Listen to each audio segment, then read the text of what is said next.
E a questão de captura também, porque você percebe pela agenda do presidente Bolsonaro que ele tem um papel, tipo, exatamente protagonista nessa agenda de captura de discurso de imprensa, porque toda essa de Brasília, de aparecer, jantar, de atender manifestante, atender simpatizante amanhã no Planalto, isso é uma agenda muito antiga de captura de discurso. Na época que não existia Twitter, os presidentes ou os porta-vozes, eles iam lá na frente do plenário, eles atendiam na forma mais populista possível seus simpatizantes e já ditavam qual seria o assunto das reportagens ao longo do dia para fazer cortina de fumaça e evitar a discussão de temas mais sensíveis, que são tipo projetos legislativos ou agendas e reuniões que vão acontecer ao longo do dia. Você não acha que tem a chance, tipo, de haver uma captura institucional da agenda de imprensa por meio desse exercício ético jornalístico? Todo dia. E o Bolsonaro é mestre em fazer isso. O Bolsonaro é o craque na mudança de assunto, né? Pode perceber, é um padrão, né? Quando há uma crise, um problema, uma coisa constrangedora, ele solta uma frase absurda, ele xinga fulano, ele cria uma crise, e ele é um mestre nisso, né? Isso também é algo que a imprensa debate muito, né?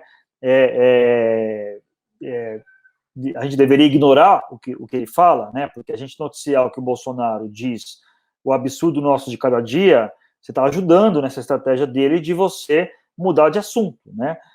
Tem veículos que foram até mais radicais, a Jornal Nacional, por exemplo, a Rede Globo, evita ao máximo colocar o que a gente chama de sonora do Bolsonaro, né? Que é o Bolsonaro falando, né? Isso de um ano para cá, um ano e pouco para cá, eles pararam de fazer isso, eles relatam em discurso indireto. Lá o William Bonner vai lá e fala, o presidente Bolsonaro disse isso, em vez de você botar a cara do Bolsonaro falando, né? Eu acho que é um pouco radical demais você fazer isso, né? De novo, aí um pouco tem relação com a minha resposta para a pergunta anterior. Eu sou um pouco, eu sou um pouco não sei se eu vou dizer um radical, mas um entusiasta, da transparência, né, do pluralismo. Eu acho que não dá para você ignorar um presidente da República falando, mesmo esse presidente da República sendo Jair Bolsonaro. O presidente da República, o que ele fala, torna-se a agenda política, a agenda econômica e tudo mais. Então, o Bolsonaro, de novo, o Bolsonaro está obrigando a imprensa a rediscutir critérios, né? O Bolsonaro está, ele mudou o eixo político de uma série de maneiras, né? Como estamos todos percebendo, e ele também está obrigando a imprensa a repensar conceitos, né? A gente nunca imaginou que não noticiar o que um presidente da República fala poderia ser um assunto de pauta, de debate, né? Se a gente não governa Fernando Henrique, no governo Lula, se alguém sugerisse, olha, não vamos noticiar o que o presidente falou, seria demitido na hora, que absurdo, não faz nenhum sentido isso, né? E, diga-se de passagem, o mesmo aconteceu nos Estados Unidos com o Trump, né? Também a imprensa americana viveu esse dilema, né? Os absurdos que o Trump dizia, como tratá-los, noticiá-los ou não, né? Tem essa questão que você colocou aí do famoso cercadinho do Alvorada, né?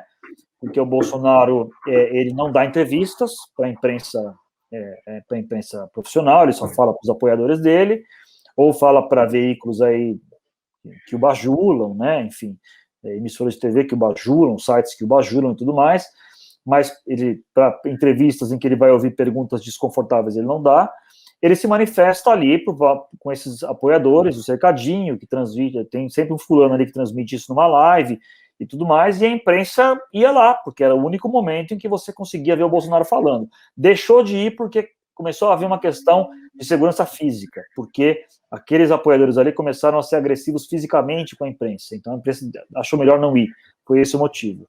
Mas continua noticiando, quer dizer, porque o Bolsonaro vai lá, fala qualquer abobrinha, algum gaiato bota ali no YouTube, transmite, e aí o jornal, o repórter, alguém na redação, transforma aquilo numa matéria. Isso acontece o tempo todo. Quer dizer, não deixamos de noticiar, deixamos apenas de ir fisicamente.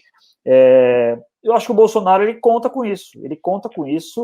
E eu acho que de novo, essa discussão sobre não noticiar o que diz o presidente da República, mesmo sendo Bolsonaro, seria abrir mão de fazer jornalismo, seria abrir mão de fazer a sua profissão, exercer a sua profissão.